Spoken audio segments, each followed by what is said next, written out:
The Montessori classroom is a classroom for a multi-age group of children, ages 3 to 6.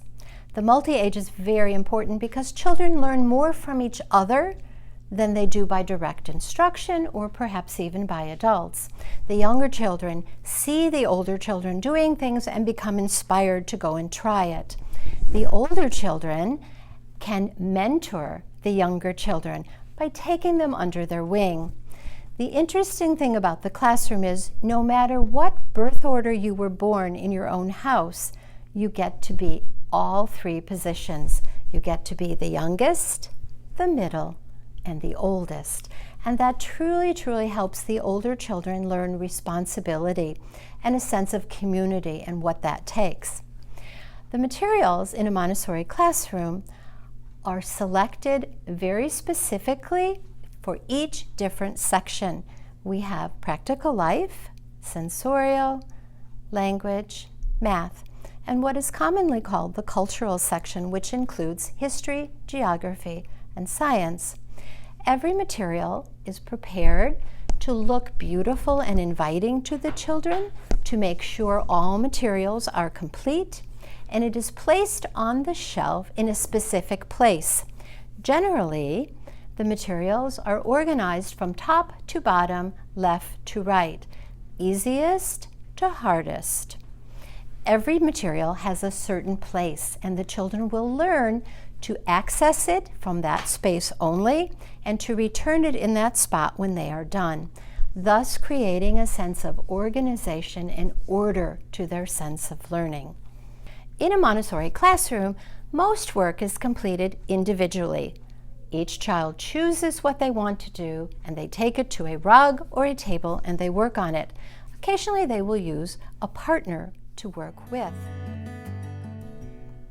Belonging to a community, however, is also part of a primary child's introduction to life, to the sense of community in the world. And so we will often gather together as a whole class first thing in the morning for the Pledge of Allegiance, for some announcements, perhaps to show a new material and its use before we put it on the shelf, to demonstrate some grace and courtesy. Guys, can you remember that when you want to ask a question, you need to wait, say, "Excuse me," and then when acknowledged, ask your question. We may role play these things to help children become very responsible members of our community. At the end of the class day, or later before lunch, we may do some group activity. For example, we may read books out loud to them.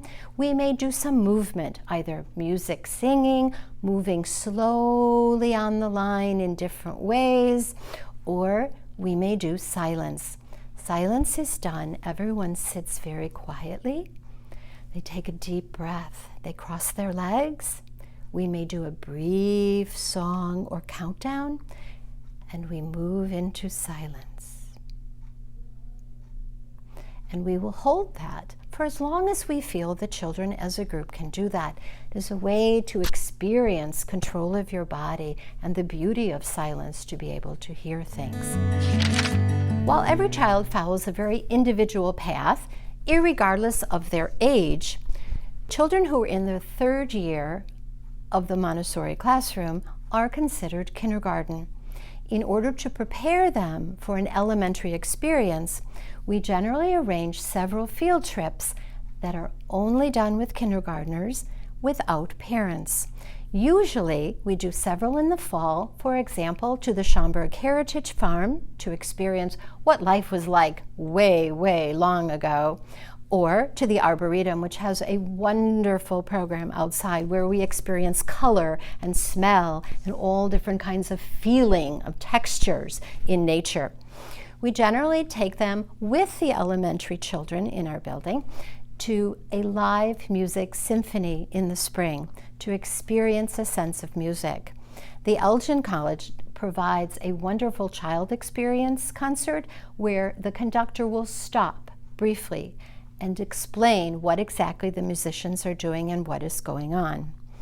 We generally also add a trip to our local fire department so they can see what really happens behind there. One very, very major field trip that we do for the entire primary group is our pumpkin field trip in the fall. Parents are welcome. We go to visit a farm. You actually experience looking at the farm animals, touching them, feeding them, taking a look at all the pumpkins, and just having a wonderful outing with the whole group and all your friends. The latter part of the kindergarten year, which is the third year of the cycle in a Montessori classroom, is also a preparation for elementary. One of the things that the children have already practiced is presenting information that they have worked on, that they've learned, to their specific class. They get up, they share it, they ask for questions. We take this several steps farther at the end of the year. We select some topics that they choose from, and each child prepares a presentation, a board with pictures. They answer questions and memorize their script of whatever topic they would like to choose. We select a night, we invite the parents, and each child has the opportunity to stand on stage and share their knowledge in something that's very special to them. What is really incredible is that this is the very beginning of how to be comfortable with public speaking, and we're really excited about being able to offer that opportunity to them.